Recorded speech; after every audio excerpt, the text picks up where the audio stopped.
Hey, yo, what's up, everybody? Gerald Hassan, the Children's Enlightening Minds Enterprise.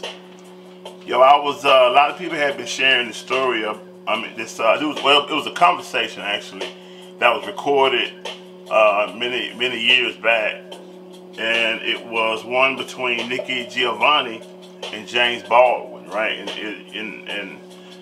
if you don't really know about the two, I mean, of course, do your own research, but the conversation was a very interesting conversation because it was basically a conversation between a black man and a black woman about the black man and black woman's condition in America. And I believe that this interview or this recording was done back in around I would say like in the 70s, possibly, somewhere around that time, maybe early 70s. And again, man, it's really, I would go as far as to say it was surprising to me to see that such a topic had some identical points, and I guess the reality of our condition back then, it was just it's so surprising to me how identical it is to today between us. And this has been a topic definitely ongoing for a very long time, and that topic being like, what is the answer for the black man and black woman's relationship? You know, what is the answer for the black man and black woman's condition in regards to how we're going to deal with each other? And some of the things that she said, I mean, it was just a very interesting conversation, and that led me to sit down and share my perspective about it all. And I titled this, "We Are Each Other's Tests." You know, if you pay attention to all of the dialogues, all of the debates and arguments, and all of the conversations that we've had on this particular topic, you know, whether it be from a male or from a female, and whether it be him versus her, or her versus him, or her versus her, or him versus him. I mean, we've dealt with it from many different angles. But it seems, at least to my knowledge, that we have yet still to deal with it in a way where we're looking at it from a somewhat perspective of duality, where what I would call or describe as being able to, in a sense, hold each other responsible. Or a better way of saying it or describing it is looking at it from a way to where I try to figure out how I can be better, what I'm doing wrong, and be able to admit to that, and for her likewise. So I would first like to ask the question, what is the nature of a test? You know, many schools of thought describe life as a test, and that all the vicissitudes of life are tests. And so, what is the nature of a test? Some say a test is, well, one way of describing it, I'll say, is that a test is designed to determine if one took the class, or if one paid attention in class, or if one studied, you know, for the test or for the things that they were supposed to learn while they was in class. The test is designed in one sense to confirm or not if an individual understood the lesson, if they learned from the lesson. The nature of a test is also, and this is the main thing that I wanted to point out, and this is I guess the position or the standpoint that I want us to focus on in using that term when I apply it to this particular talk, that the test is designed to also determine if we are qualified. It is designed to determine if we are as qualified as we say or believe or claim that we are as an individual. Like, for example, if I say that those are fools over there, but I allow these so-called fools to get me to be a way or act a way or express myself in a way that I later would say, well, I could have dealt with that differently or better. Or I hate that I allowed someone to piss me off. Or I hate that I didn't deal with that in a better way. Or I hate that I allowed that situation to get me out of myself or to get me out of my character. You see, I remember a brother once told me, I ain't got upset with some dudes, and when I went to go vent about it to a brother who a little older than me, and I guess whom I would consider a brother who I looked up to, he said, well, one of the things that I was explaining was how I knew what I was dealing with. That, you know, in some of the work, this happened so many years ago, I can't remember verbatim, but in a sense, it's like I know who I'm dealing with. I know what I'm dealing with. So his response was, well, if you know, why did they piss you off? How did you allow them to piss you off? So I can't recall the conversation real clearly right now, but what I do recall about it and what I remember about that is that I never really forgot the lesson from it. And the lesson to me was that if we say we understand and know what we're dealing with, then I should understand and know how to deal with it in a way to where I'm always dealing with it wisely. I'm never dealing with it in a way to where it's not conducive to where I'm trying to go, where I'm trying to be, and what I'm trying to have. Anytime that I'm dealing with something that is not conducive or that is counterproductive, then that, in its right sense, is a confirmation that either I don't know, or I know, but I don't know how to apply it. You know, people say knowledge is power, but knowledge is nothing if it's not put into action. Knowledge is only potential power. Knowledge is only power when put into action. So, the nature of a test is designed to determine if we are qualified. So I say we are each other's test. She, in her total makeup, in all of her imperfections, which I've described and explained before, is perfect because that is the way she was created, and vice versa. All of that is designed like everything else in the universe. All of the vicissitudes of life, all of the challenges of just living and being alive.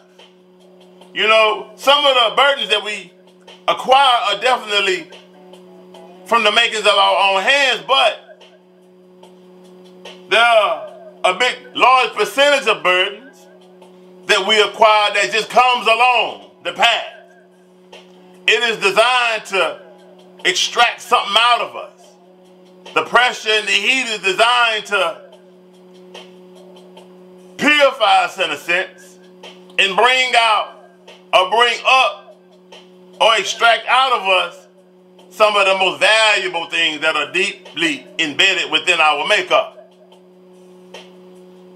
All of the most valuable things, all of the most valuable natural resources of our world, like uranium and diamonds and oil, gold, all of it is deep down in the earth. And one has to toil and struggle to get to it, to bring it forth. But an even greater thing to keep in mind when you think about the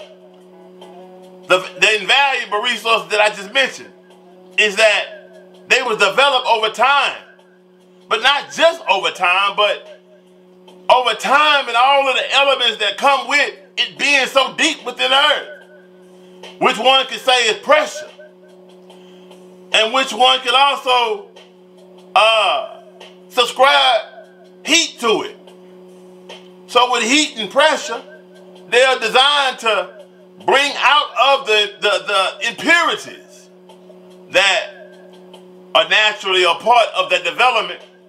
So when we think about the things that we go through, just living, we can also apply that same science to it.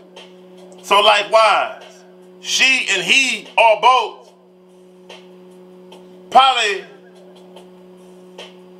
one of the greatest tests that we all will ever acquire. That so many of us fail on a daily basis. So many of us. So many of us has chosen to act like we're passing the test. We're cheating. We study now, we get the answers off somebody else's paper. We haven't really passed the test because, you got people who end up in college who don't really know nothing that they've learned or nothing that they from the test in high school. You see, when a person truly understands something, then they can recall some things about it, or it won't take them long to pick it back up. But when an individual never really truly understood, then it's going to be difficult for them to start over.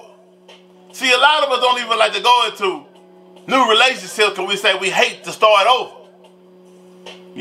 While it's really understandable that very few of us like to work hard for things and have to do it over, but the thing about when we've done it once or twice is that we don't have to work as hard the second or the third time because it's so much we done figured out from those previous times. But the man and woman is our greatest test to each other. She is designed in her makeup to either confirm or not. In her makeup, she is made to confirm that the man is sufficient or not in being able to carry out his divine obligation to her. He's been created to be a provider and a protector and a maintainer. But a man cannot maintain or protect something that he can't control. And nor can she.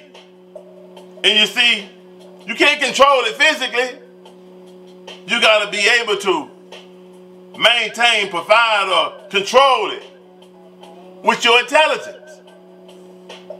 You see, there's a lot of freedom has to be given. But the mind is very powerful. And if you are able to deal with a woman in the right way, in the best way, in the most intelligent way, with your mind, trust and believe, that will curve some of her ways. That's where true submission comes from. From being able to acquire this or being able to attain this from one's intelligence. Not from one's anger. Not from one's sex. not from one's abuse, not from one's finances, but from one's intelligence. The man is attached to her. You see, we are made differently for a reason. We are made alike but different for a reason. Distinctively different for a reason. And we trying to find out that, no, you got to be like me, or I got to be like you, or you can't be how you are, who you are. You got to, that's not the answer. The answer is me learning you so well that I know how to deal with you psychologically to get out of you what I want from you. But not tricking you, not manipulating you, but dealing with you as a master, as a God. You know, dealing with you in a very higher, sincere, and good way. So I'm saying he is a test for her in likewise that way. And she can't think that she's going to keep a man with her body, with her sex, with her good looks, with her food, with her money, with her argument, with her emotions, none of that. She got to deal with him with her mind. But again, submission comes to both from that position. You see, we too busy trying to blame each other, trying to fault each other, trying to point the finger at each other. We have to understand the role we play in how things do not work out the way we want them to. And just understand that whenever it don't, I failed somewhere. I didn't deal with that in the best of ways. No matter how many scenarios I could have drew up, no matter how many different ways or how many things I could point out that person done wrong or I think they could have done differently, I didn't deal with it in the way that would have been conducive towards what I want out of this here and where I'm trying to go. You see, if I want that person to be the person to make me happy, I have to create some things with my words, with my intelligence. I have to deal with her wisely. She has to deal with him wisely.